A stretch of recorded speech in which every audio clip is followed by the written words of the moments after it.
Hello, welcome to my channel. My name's Fiona and today I'm going to talk about my experience with interstitial cystitis, which I found out was actually a chronic UTI.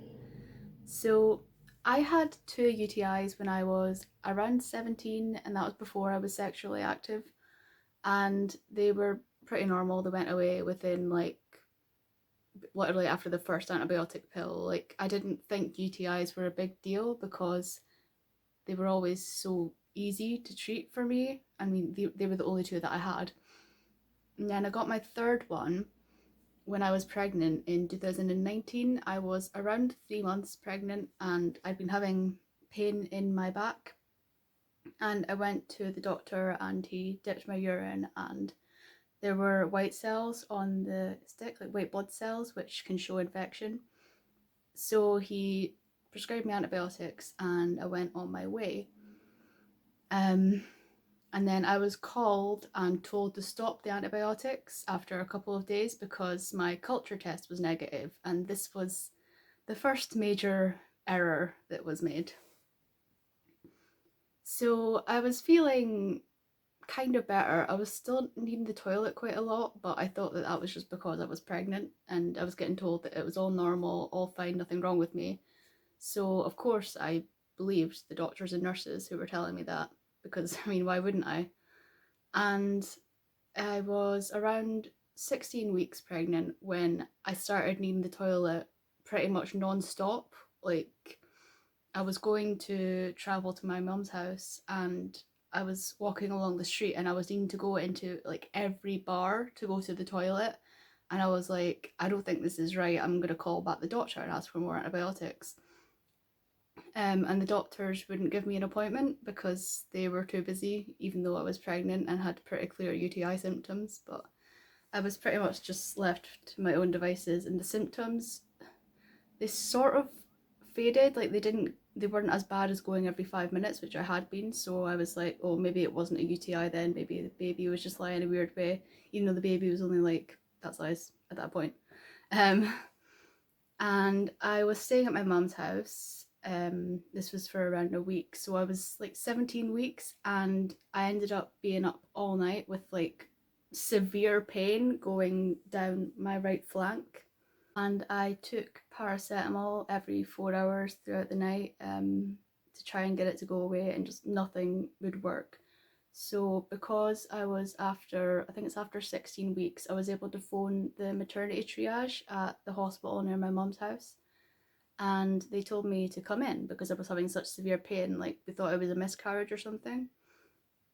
And God, I remember I actually saw a woman who was in labour, and that scared me. Um, so I was put into a room and they checked my belly with the heartbeat Doppler, and they said like my baby was okay, everything seemed fine.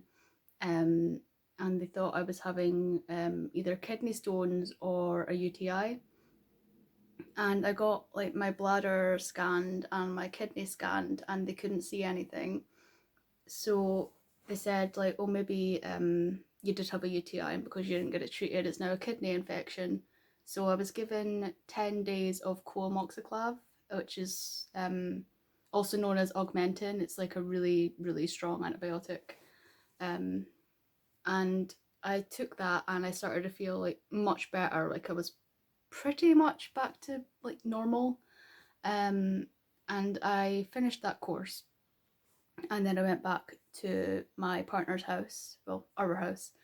Um, and about 2 days later, I woke up and I went to the toilet in the morning. I always woke up feeling like bursting because I never went to the toilet during the night, which I know quite a lot of pregnant women do.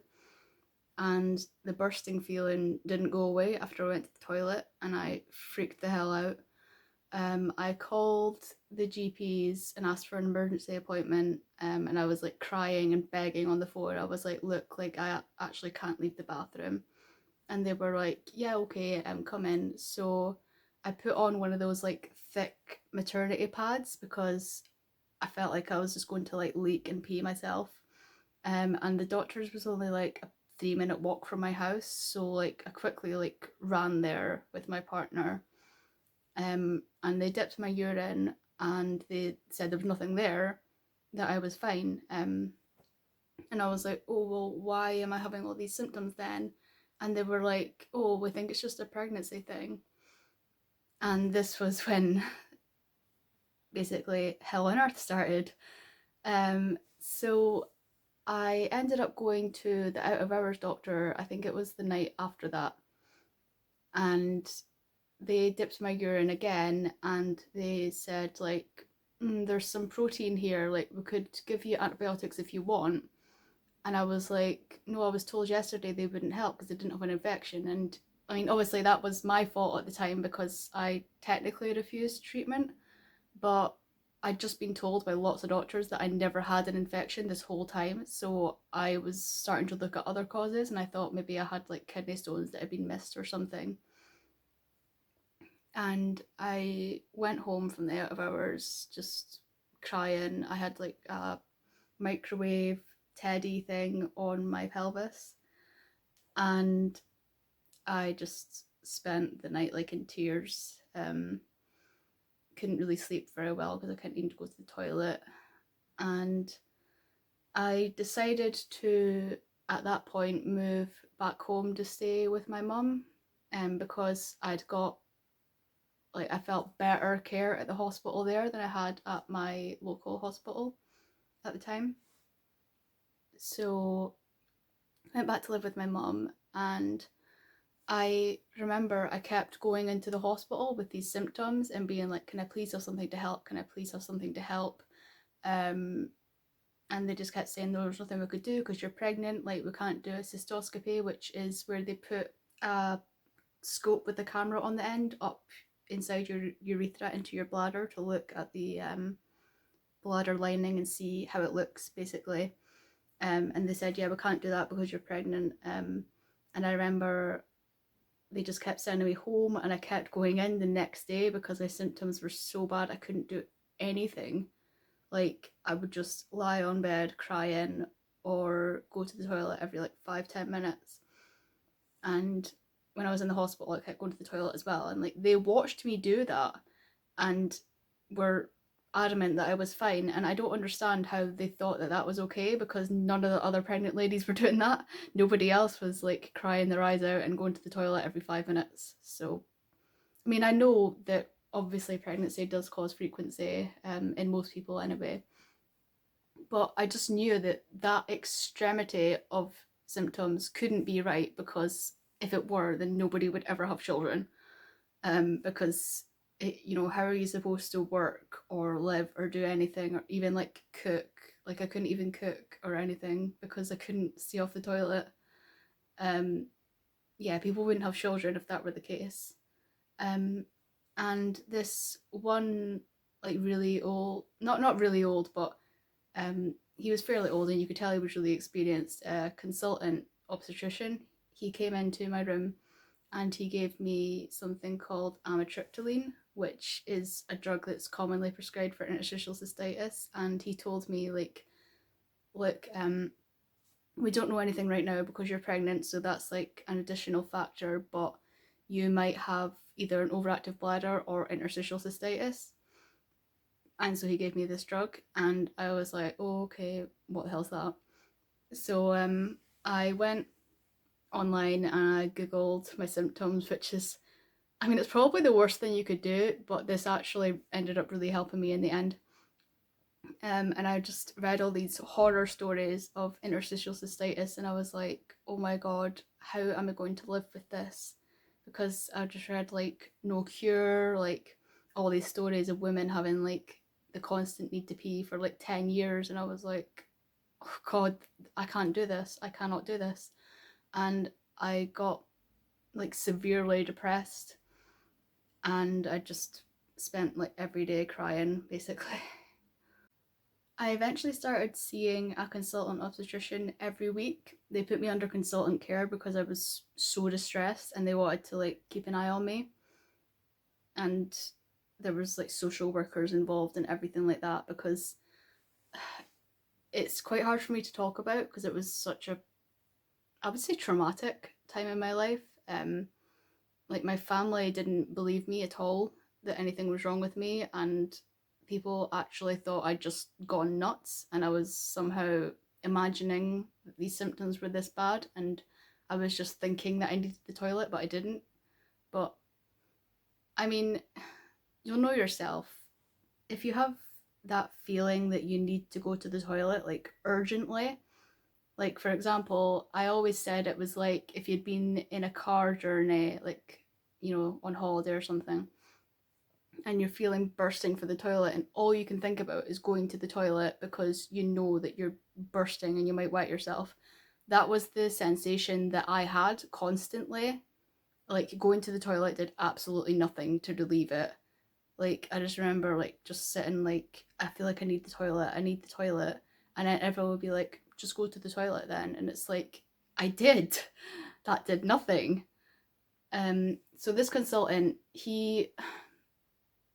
I mean, obviously he ended up being wrong in the end. This wasn't the one who prescribed me amitriptyline, but he did sort of manage my dose. Like he kept increasing my dose of it. I mean, he wasn't a bad guy, but he he was definitely quite dismissive of me. He was adamant that I didn't even have interstitial cystitis, that all of this was just me being pregnant.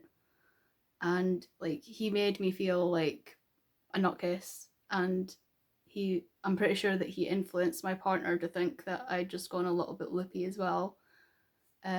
He also tried me on a drug called mirabegron, or it's known as mirbetriq in America, and it's like an overactive bladder medicine that's supposed to stop like these spasms in your bladder, which is supposed to stop like the urge to pee, but it didn't work for me. Amitriptyline didn't work either. I also tried a bunch of like anti-inflammatory diets. I did like dairy-free, gluten-free. I had like really, really plain diets because I always really like to eat spicy food. Um, but I like stopped all this and I just ate like really plain stuff for like ages, and I just felt no different at all. And I decided to try and research my symptoms more. I've always really liked science, so I decided to, do some research like I always like to do. And I found out about Professor Malone Lee through a Guardian article, actually, from quite a few years ago now. And I was like, oh, this sounds like me. Like, what if I have this chronic UTI thing? Because, I thought I'd had a UTI, and like sometimes my urine looked like cloudy or oily or was like smelly, which are obviously classic UTI signs, but all of my tests were negative, and this is like an important thing to say. Except from the first dip tests that I had done, every single dip test, every single culture was negative. There was no positive cultures throughout this whole time. And I had tests done every week when I saw my consultant at the hospital. Um, and they like to test pregnant women's urine like all the time anyway. And yeah, there was just nothing. There was nothing at all showing up. So they were adamant, like, you're fine, there's no UTI. But I'd read that there's quite a lot of reasons why a test can come up negative. Like, for example, if your urine is too dilute. Also, the dip tests are grossly insensitive. And the big one is that the cultures are based on false science. I know that they're the gold standard, which is like, gold standard means like the accepted like best diagnostic method. But they're based on completely false science because they look for a growth of one species, and they say like more than one species is contamination, and like no species is like no bacteria there, because they think the bladder's sterile, but the bladder is absolutely not sterile. There's hundreds of bacteria in everyone's bladder, like mine, yours, your sister's, everyone. And that was like a big thing for me to wrap my head around, because I'd always believed the bladder was sterile as well, because I'd done like my own research on the body and stuff. It's something I'm quite interested in. Um, and I was like, oh wow, like, so why are they using these tests then? And I would try to explain to the doctors, I was like, please, can I just try like a longer course of antibiotics anyway? And they were like, no, because your tests are negative. And I was like, hmm. And obviously, I mean, their hands are sort of tied by the NICE guidelines. So, I mean, I understand that to an extent, but obviously I was really, really suffering. So I told my family that I wanted to go and see a professor, and they were just not having it. Like, they were like, no, this sounds like a scam. Um, he's absolutely not a scam. Professor Malone Lee, he worked in the Royal Army Medical Corps. He worked in the NHS for about 40 years. Um, and he had an NHS clinic set up for the chronic UTI, and he also has a private one on Harley Street, which is the one I go to. And yeah, I mean, a scam artist wouldn't be working in the NHS. He also taught medicine, I think it was geriatric medicine at University College London Medical School. So clearly not a scammer, clearly like a real person, like a real doctor. Um, but yeah, at this point, everyone just thought I'd gone nuts, so nobody was going to listen. My pregnancy was a particularly unpleasant time. I I was bedbound except from going to the toilet, really. Um, Obviously, I went to the hospital every week, but it was an operation. Like, I would go to the toilet upstairs in my mum's house, then I would go downstairs and need the toilet again by the time I got downstairs. So I would go to the downstairs toilet. Then we'd get in a taxi, and I would be sitting in the taxi feeling bursting for a pee the whole time, even though I literally just went. And then I'd get to the hospital and I'd run to the nearest toilet, feeling like I was going to wet myself. And then we'd go down the maternity corridor and I would go to the toilet again because I literally could not be on my feet without feeling like I was seconds away from peeing myself. And that was what kept me bedbound. Um, so that was hellish. Um, and aside from that, even like when I was like sitting down, I felt like I needed the toilet, but I could hold it. Like I'd really clenched my pelvic floor, like just holding in my pee basically for 7 months straight. Um, and I had my daughter. I got an early induction because I had been so distressed, and my consultant said like, "Oh, this should fix you." So I was like, "Okay." The induction ended up getting like pushed back quite a lot because the hospital had emergencies come in and stuff, and obviously I wasn't actually in labour, so it got kind of ignored for a few days. Obviously, I understand that like emergencies have to come first, but I was not happy at the time, and I remember I eventually got my waters broken, and I just it was a horrible time. Um, I know labour's not meant to be good, but it really was terrible. I don't understand why someone would have a kid then do it again. Um, I ended up not being able to give birth naturally. I had a C-section, which I had to get knocked out for because the epidural top up. I got an epidural because it's the best thing ever. The epidural top up didn't work for my C-section. I felt when they cut, I think it was like when they cut into the muscles, that's when I felt it, and it was really painful. It was like I was being sawed in half. So they knocked me out with the general anaesthetic because I started like screaming. um, and then I had my daughter, and I had a catheter in the whole next day, which is what happens when you have a C-section, because obviously your legs can't move and stuff like that. Um, and I remember I got them to take the catheter out because I was starting to regain sensation and it was starting to irritate me. Um, and I went to the toilet and I actually had retention for a while. I obviously really needed to pee, but I couldn't pee at all. Um, so they made me drink like this hot orange juice stuff, which was supposed to like irritate my bladder. And it did. So then I ended up going to the toilet and avoided, I think, about a litre because I'd been in retention. So obviously my bladder was a wee bit stretched out from that. And then my next pees after that were really little again, even though I felt like I was bursting. Like I didn't feel constantly as bursting as I had been. I think it's because obviously my daughter was no longer on my bladder, but I did still have a constant feeling like I needed the toilet, and I was like, oh no, clearly giving birth was not the answer. So my family finally believed me, and I got to book an appointment to to go to Professor's clinic, but I actually see a colleague of his, Dr. Swami. I was able to get in when I was 4 weeks postpartum, and she did like a microscopy of my fresh urine, so it literally just went to the toilet in the clinic, and then she took my sample from me and looked at it under the microscope, and she was like, yeah, raging infection. Like, she said that like my sample was really really bad, like nasty looking, she said. And she actually let me look myself, and there was like loads of white blood cells and epithelial cells, which are cells that everyone's bladder like sheds off from time to time. You know how you shed your skin cells? It's like that. But your body sheds more cells when it's infected. So there was like loads of cells coming out my bladder because my body was trying to get rid of this infection, but obviously it couldn't. There was also like loads of bacteria like swimming about, just going crazy because I had an infection. And I was like, oh, I knew it.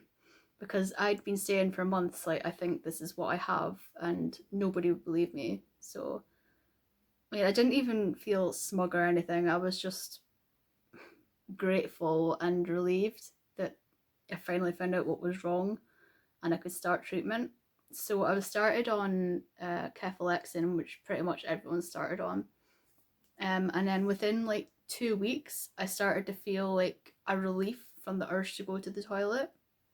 And I literally just cried with happiness. I was like, oh my God, like this is actually maybe going to work. Like I'm actually going to get better.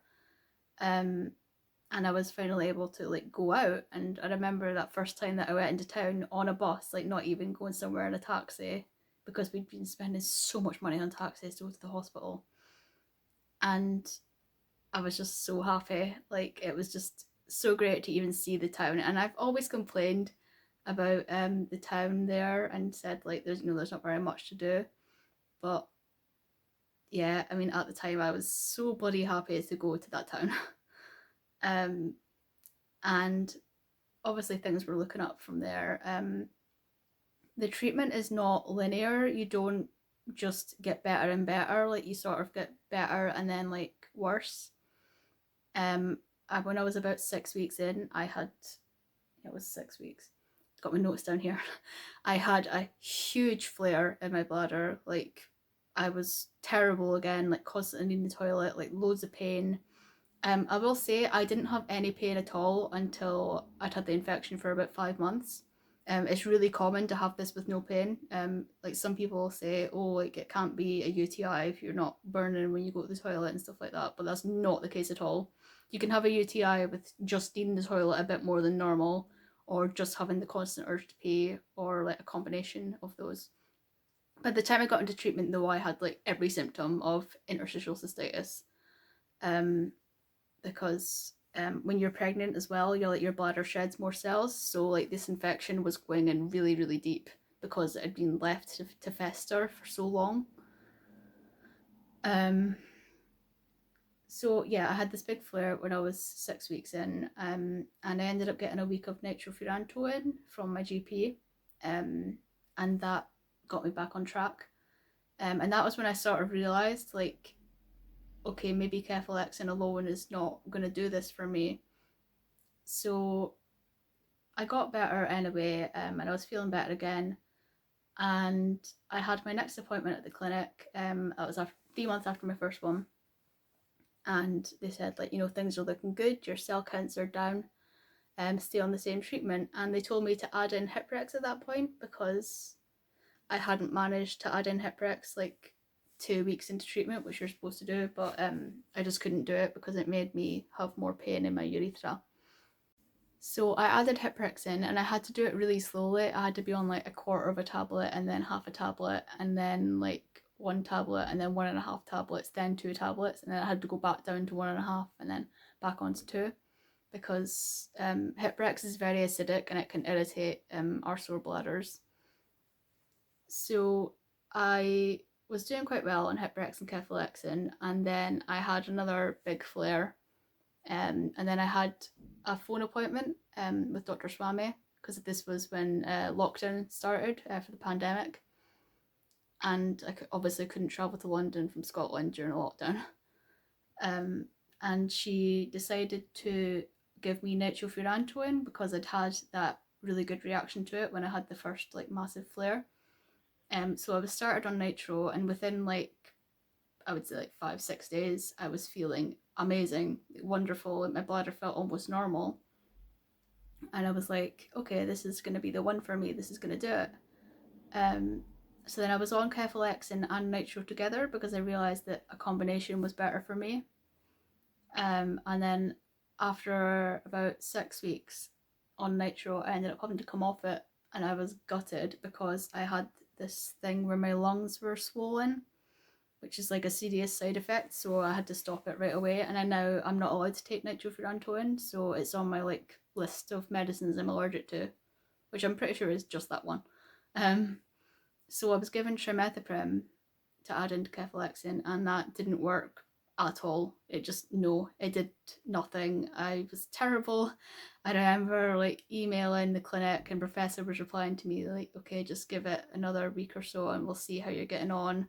And this was when my partner had gone back to work. It was around June time, and I was left on my own looking after our daughter, and I was just needing to constantly go to the toilet, and I was like, no, I can't do it, and I was like crying again, like, because the infection was like taking hold again, like a year after I first started getting really bad. And I was just spiraling. I was just like, oh my god, I'm never gonna feel better again, like.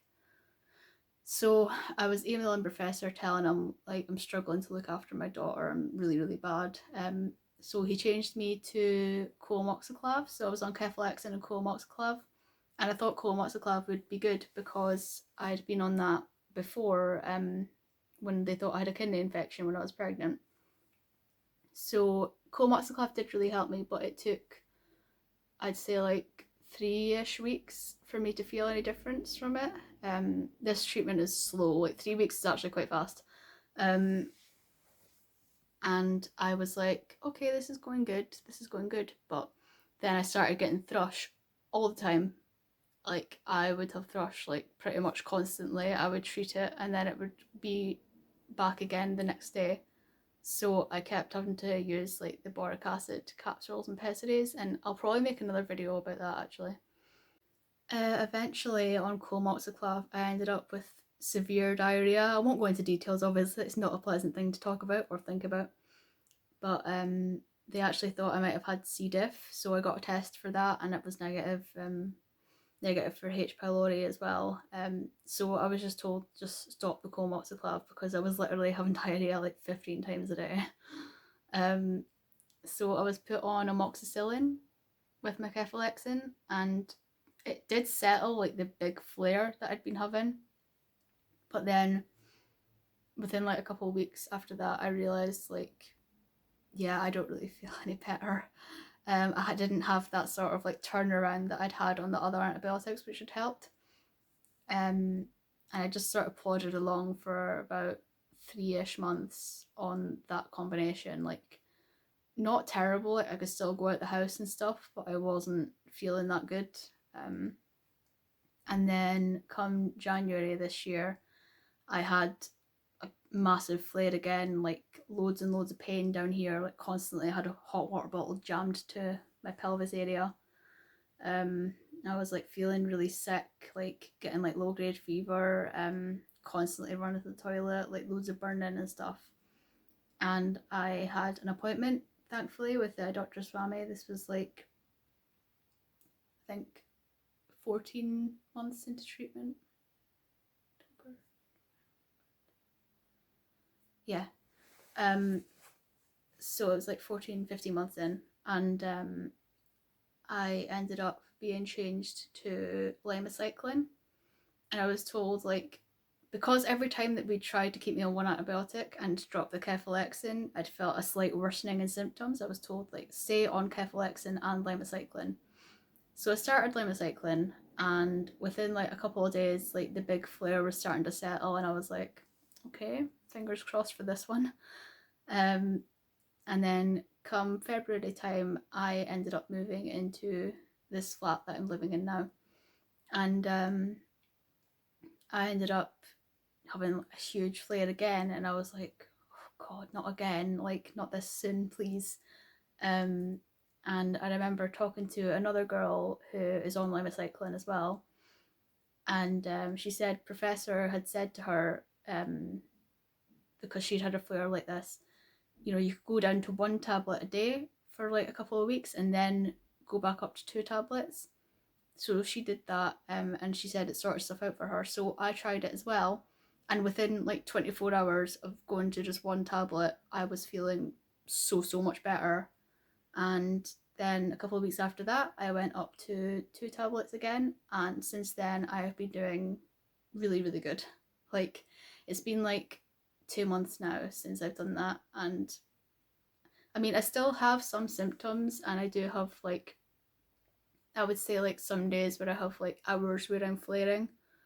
Um, I would say the symptoms that I have right now are like, sometimes I have a little bit of urgency, but that never lasts very long.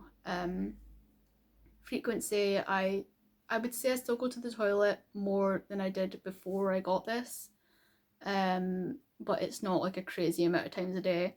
There was a point where I was going to the toilet like 50 times a day, and like sometimes before I was on amitriptyline, I was going like 30 times a night.